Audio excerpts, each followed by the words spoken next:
السلام عليكم ورحمة الله وبركاته. مرحبا بكم على مدونة دروس ويب. اليوم إن شاء الله سوف نتطرق إن شاء الله إلى الدالتين الوايل والدالة فور. نعم، فالدور الدالتين وايل والفور كما يعلم الجميع فهما من أجل تكرار معلومة بطريقة نعم. نستعمل، فالكثير من الإخوان يطرح السؤال: متى أستعمل الفور ومتى أستعمل الوايل؟ الوايل تستعمل عندما يكون الشخص عندما تكون أنت المبرمج لا تعلم متى سوف يتوقف التكرار، تستعمل الوايل غالبا لهذا الغرض. تستعمل الوايل. أما الفور إذا كنت تعلم أين أو أنت الذي تفرض التوقف فأنت تستعمل الفور. نعم، بسم الله على بركة الله. نبدأ بالفور.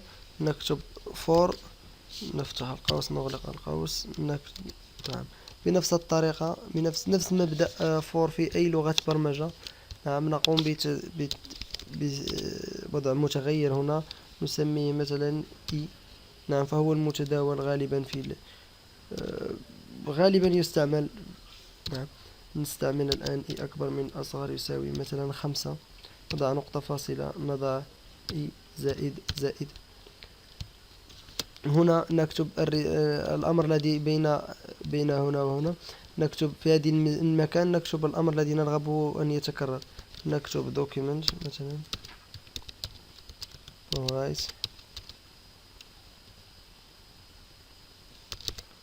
نفتح القوس، نغلق، نضع نقطة فاصلة، نكتب مثلا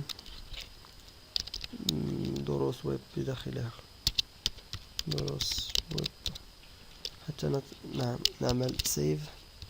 الآن نعمل ريفرش. كما تلاحظون دروس ويب دروس ويب دروس ويب. نضيف هنا الوسم الخاص بال HTML بير. نعمل سيف.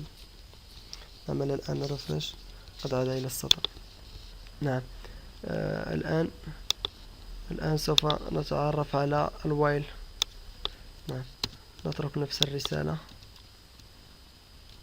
نضع متغير هنا مثلا نعطيه اسم x، نضع متغير نعطيه اسم x يساوي، نعطيه يبدأ مثلا من 1. نضع نقطة فاصلة، نكتب هنا وايل. نعم، نفتح القوس، نغلق القوس، نضع. نعم، هنا يتوقف التكرار مثلا عندما يصبح x. هنا x أصغر من 6. نعمل سيف، نعمل هنا ريفرش. نعم، درس ويب. كنا نرغب هنا سوف نضع الكونكاتيناسيون أو دمج المتغير، نضع زائد x هنا حتى نتعرف على الرتبة التي نوجد بها مثلا. نعم، لدينا دروس ويب 0 1 2 3 4 5. نعم، هنا نعم، يبدأ من 0، هذا يبدأ من 1.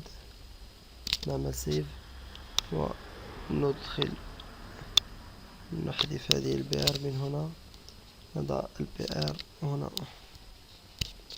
نعم، نعمل سيف الآن، نضيف زائد هنا، نعمل سيف، نعمل ريفرش. كما تلاحظ 1 2 3 4 5 6. نعم، إلى هنا نشكركم على حسن تتبعكم، في أمان الله. نلقاكم في درس مقبل إن شاء الله.